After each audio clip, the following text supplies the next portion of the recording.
have looked up career possibilities as a moving military girlfriend, maybe someday wife. My boyfriend really wants me to go with him, but I don't know if it's the best thing for me, career-wise. Currently, I'm in school, going for my bachelor's degree. I only have 2 years left, and after that, I plan on getting into law school. He's in the Air Force, stationed in Texas, which he's been here for about 3 years now. We have been together for 1.5. Knowing that he's going overseas, it's possible he'll be stationed in different countries for a few years. What's holding me back is my career. Law school isn't meant to be jumping around from country to country without knowing where you'll land permanently due to the bar exam.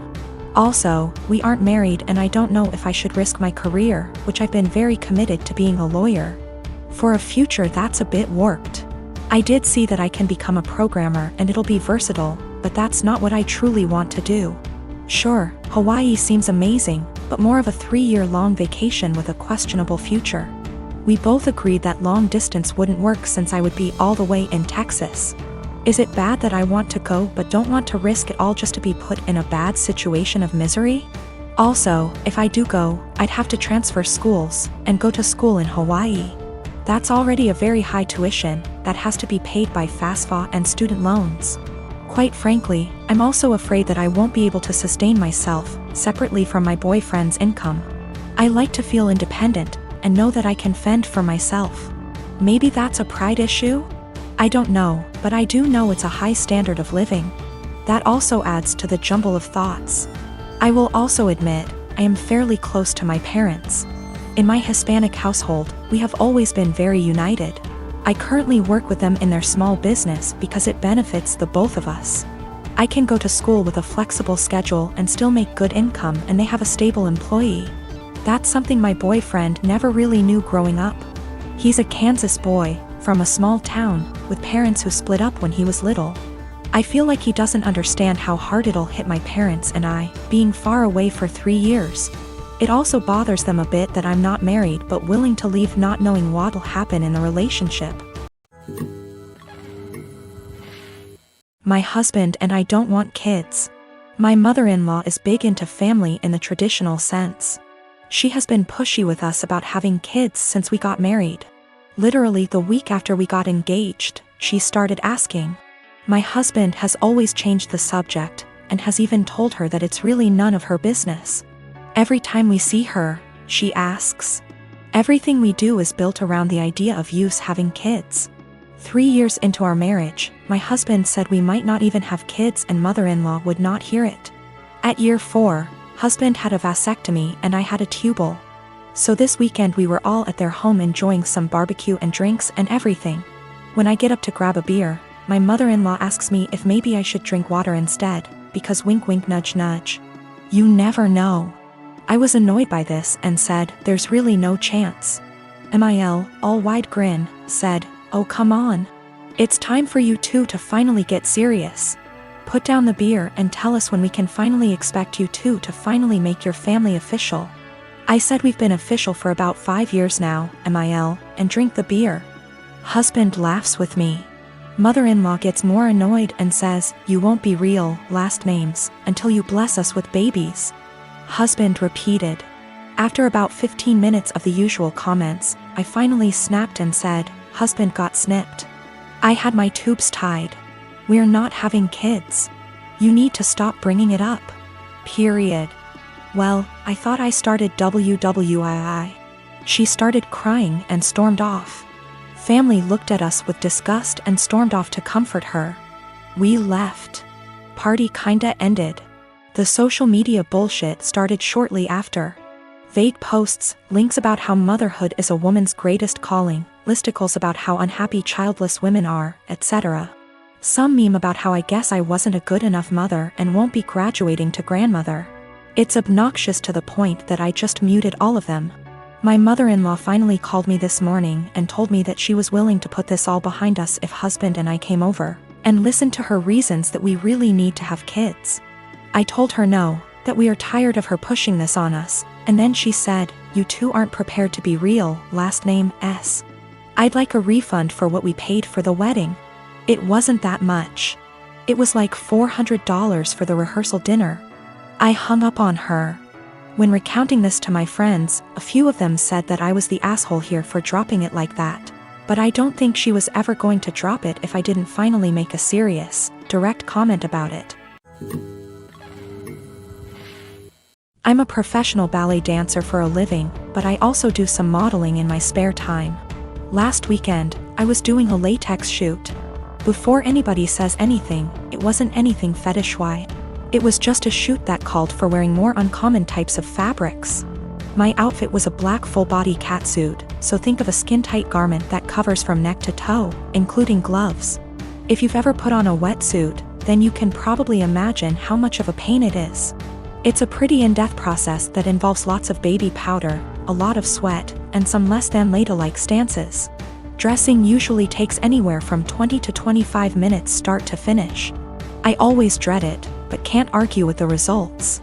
Anyway, my boyfriend was in my dressing room as I was getting changed. He doesn't always come along for shoots, but I needed him that day because my car is being repaired and we needed to go somewhere afterwards. His one kinda annoying thing is that he talks to me while I'm getting changed even though I very politely asked him to let me do it in peace. If I'm just putting on a dress or something less complicated, it's not a problem. But with latex, you have to concentrate, seriously. My facial expression is pretty similar to when I'm doing heavy leg presses or squats at the gym, so that the garment slips on correctly and, more importantly, you don't rip it. It's very easy to tear if you're not careful. And a full-body catsuit can cost upwards of $700 to $800 minimum. So as I'm struggling, may have been on the floor on my back with my feet up on a chair, pushing my butt up to get the garment over my hips, he won't stop talking. Come on, girl, you got this. Do you want help? I don't think you put on enough baby powder. Babe, you got this, get that big ass in there. And I politely asked him several times to just let me concentrate. He responds by saying, relax, I'm just trying to help, before patting me on the butt. I'd had enough. I demanded he stand outside because he was being super distracting and I couldn't afford to rip the garment. I didn't ask him to help because there's a technique to getting latex on and he doesn't have it. He got all pissy and was like, whatever, maybe you need a bigger size anyway, before leaving the shoot completely and taking the car. I had to get an Uber home after the shoot. On one hand, I was getting super frustrated, I was hot and sweaty, and combined with my kinda short temper, I was getting pissed off that I couldn't get the suit on. On the other hand, I asked him multiple times not to comment or distract me. And I never indicated that I was in the mood to be touched. I am 33 years old. I had a serious drinking problem since a young age. My dad was an alcoholic, so booze never lacked in our house. It nearly killed me when I was only 27 and was in the for alcohol poisoning. It was too close a call, and after that things had to change. With my wife's support, I went to rehab and proud to say I've been sober 51//2 YRS. My flatmate invited our friends over yesterday. It was 7 of us in total, including his friend, Mark. I've met Mark maybe 3 to 4 times over the last 2 years, and while we're friendly, I honestly don't know him that well. But you can tell he's a party guy. Likes to get loud, take shots, makes gross comments sometimes, etc. Mark brought several cases of beer and a bottle of tequila with him, so everyone was drinking and having a good time. Mark kept offering me drinks the entire night, which I'd politely decline. It's like he made it his personal mission to get me to drink by egging me on. Saying every time he sees me I'm either drinking a soda / water and it's okay to let loose sometimes. He resorted to teasing me into drinking, calling me princess. I don't know what that had to do with not wanting to drink. All my friends there knew what I was like before, how bad my drinking was, so they kept trying to steer the conversation so he'd forget about me. But every now and then he'd hand me a shot glass or a beer and would not let it go even after telling him yet again that I didn't want to drink. My wife became uncomfortable with his behavior. I think she was worried I'd actually drink. She grabbed the shot glass from me, dumped it in the sink and told him to stop it already. He looked between us and grinned like he understood now. Mark joked that maybe we should get my wife drunk first, then that'll get her to loosen up the leash she has on me. I'll admit, that made me see red. I got in his face and told him, Actually, I don't drink because last time I did I almost F***king died, so unless you want me puking everywhere and having seizures, you should shut up and leave my wife out of this.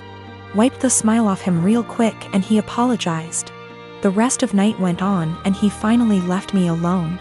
Our flatmate did confront me in the morning because he thinks I was too honest with Mark and it wasn't his fault, he didn't know. He was just joking around and I made him feel bad. Our other friends agree he was being too pushy and deserved being told off. My wife agrees, so he's the only one right now that's taking Mark's side. He said I could have ignored him until he gave up instead of bringing up an uncomfortable truth from my past. Now yes, I could have just told Mark the truth without full details, but felt that's none of his business and a no should have been enough. I only got carried away when he decided to include my wife in his jokes. So yes, I am wondering if I was a bit of an a-hole for what I told him instead of keeping the peace.